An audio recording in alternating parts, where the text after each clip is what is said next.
But then the next really big event was the inauguration ceremony. And maybe this is the place where we see a something different in the market change. Because at part of the ceremony, several religious leaders had a spotlight in his inauguration. And among them were Cardinal Timothy Dolan, Father Frank Mann, a Catholic priest, Franklin Graham, Lorenzo Sewell, a Detroit pastor who had been close to Trump, and Rabbi Ari Berman. In his inauguration speech, President Trump claimed specifically that he was saved by God in the assassination attempt to make America great again. And that's a pretty bold assertion to make, not to make America great again, but to really make the point that he believed that God had saved him for that mission.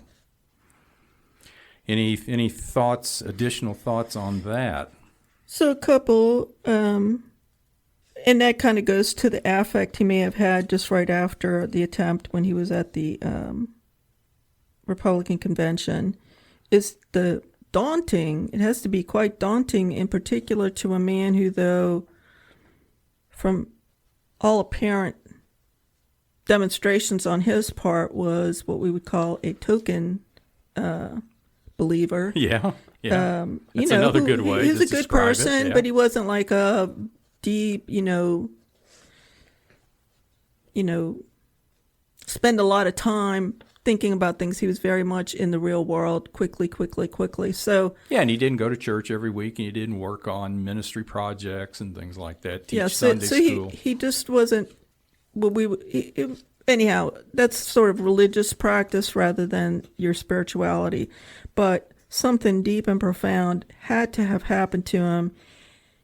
If at the moment that he realized he survived, at what point that was, maybe in the hospital as they were patching his ear up or whatever, as he was hearing all that happened, or maybe it was somebody like Franklin Graham, asserting to him that something bigger than what had happened, and that God's hand was on him for a particular purpose.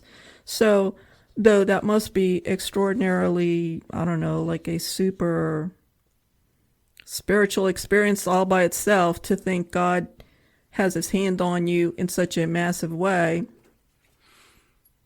that it was for a purpose, which sort of puts a shield around you, but it also puts an incredibly large, heavy, very heavy mantle on you. Sure. To know that you're now responsible, as he says to the boss upstairs, as he points his finger up to the sky. Yes. He calls him the boss. Right. Now he's starting to be more respectful in how he refers to the Lord. But the huge mantle he already had a huge mantle that he put upon himself. I think it was his own, like, this is my lane, this is my call, I want to do this, I'm going to finish this out. They tried to thwart me. I'm coming back, the comeback kid, and all of his own, for his own, out of his love for the country, but like from himself, from within. But to think that, no, that's like tiddlywinks to what God now wants you to do. Yeah. And that now you're responsible to God to make it happen.